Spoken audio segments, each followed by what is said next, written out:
O 13º tema é Vadmecum SE, Administração, Arte, Engenharia, Contabilidade, Direito e Economia. SE é Socioeconomia, Organização e Produção. Chamei de Produção e Organização. Vadmecum, eu demorei demais para saber que era Vem Comigo. Os advogados e bacharéis, os que estão estudando principalmente, levam um calhamaço assim, ó, um livro grosso desse tamanho, com a maior parte das leis que são interessantes. Só que os advogados evitam porque vão parecer ignorantes. Então vocês carregam, não é à vista, ao passo que os estudantes de direito carregam para todo mundo ver. A psicologia humana é muito interessante.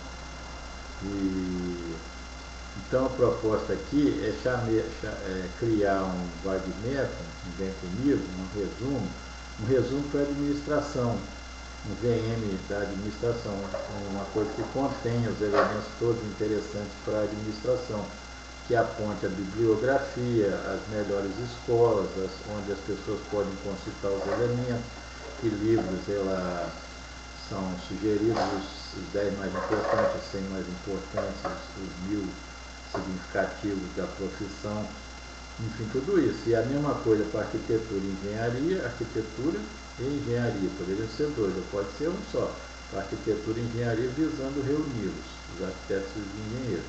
Um para os contadores e a contabilidade, um quarto para o direito e os advogados, que já é esse que existe, um quinto para a economia, os economistas.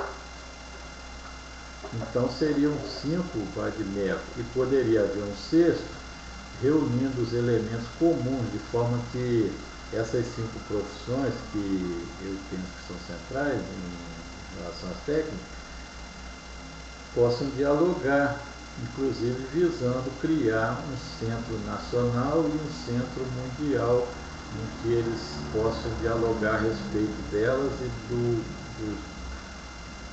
do estado de mundo, da situação do presente do mundo.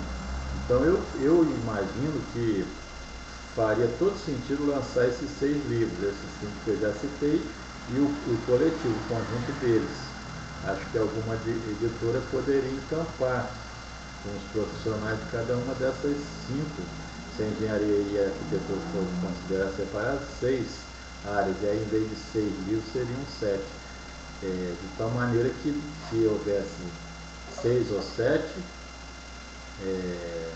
livros, como resumos úteis, né? Tem que ser eminentemente útil para cada uma dessas profissões. Lançar esses projetos. Não há nada que impeça que seja no Brasil. As pessoas são tímidas, falta ousadias a elas, falta audácia, é preciso ter coragem. Os brasileiros precisam ter coragem, porque tem muita coisa para fazer.